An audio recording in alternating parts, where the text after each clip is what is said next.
My name is Rain Andrew Laux. I was inspired by Dead Meat and Found Flicks to start doing Kill Count Explained for Star Trek. I wanted to start with the original series. I will be skipping the failed pilot, The Cage, because it will be covered in a later episode, The Menagerie. So, without further ado, let's begin with The Man Trap. We begin the episode being introduced to Mr. Spock, the only character from the failed pilot to appear in the second pilot. He is orbiting M113. On the planet are two archaeologists who are due for routine medical examinations. Robert and Nancy Crater. Kirk, McCoy, and a blue shirt beam down to the planet. Little do they know the surprise that's waiting for them. When McCoy meets Nancy, she looks just like she did years ago.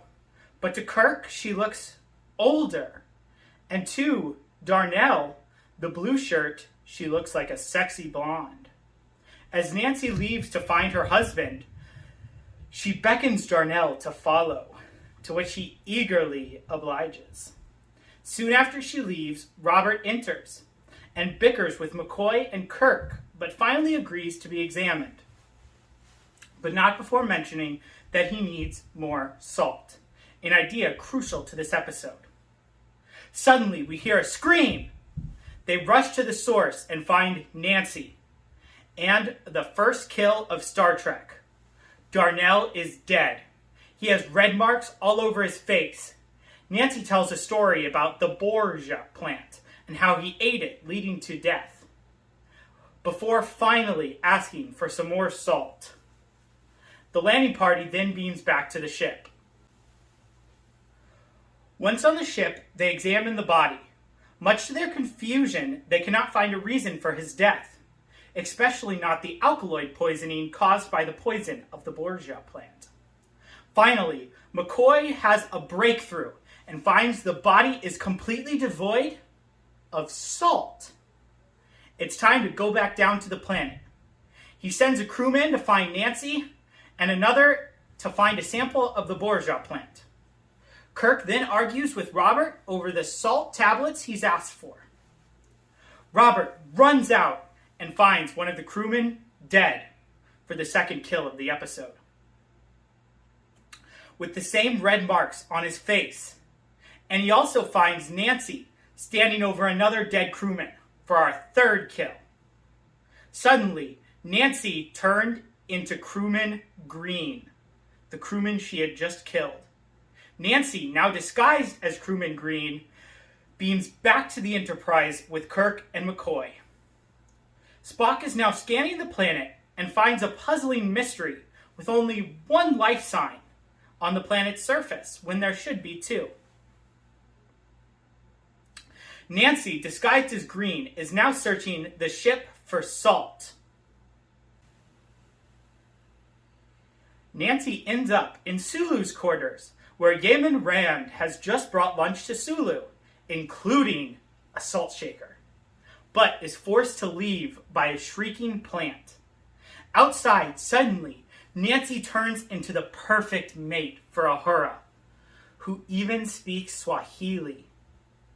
Uhura, spellbound, almost gets killed, but the kill is interrupted and the spell is broken. Spock still cannot find Nancy on the planet's surface. Of course, we know that she's on the ship, searching for her next victim. After wandering the ship some more, she finds McCoy's room and turns back into Nancy.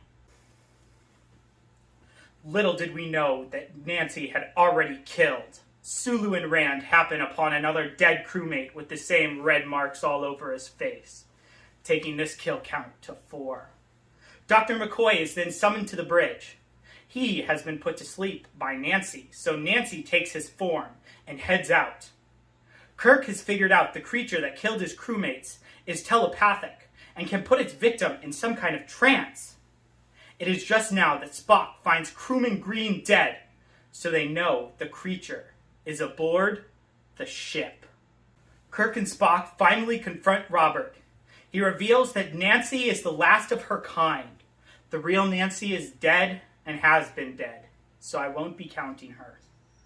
They need salt to survive, and there's none left on the planet. Kirk realizes it can take any form and orders General Quarters 4. Spock is then almost killed by the creature. Luckily, the salt in the body is very different to the salt the creature feeds on. The creature then kills Robert and once again takes Nancy's form. Nancy begs McCoy for his help. Just then, the captain enters, holding salt and a phaser. McCoy defends Nancy and wrestles the phaser from Kirk. The creature then attacks Kirk, beginning to drain him of salt. Luckily, Spock enters and fights the creature, only to get beat in a single shove. Finally, the monster shows its true form, and McCoy is able to shoot it in time to save the captain. It turns back into Nancy to beg for its life one last time, but McCoy has seen through the charade and fires. The episode ends with Kirk thinking of the buffalo, a species extinct at his time, just like the M113 salt creature. Well, that's all for this episode. In total, there were 6 kills, 4 crewmen, 1 archaeologist, and 1 salt monster. I hope you enjoyed my kill count and look forward for many more. Live long and prosper.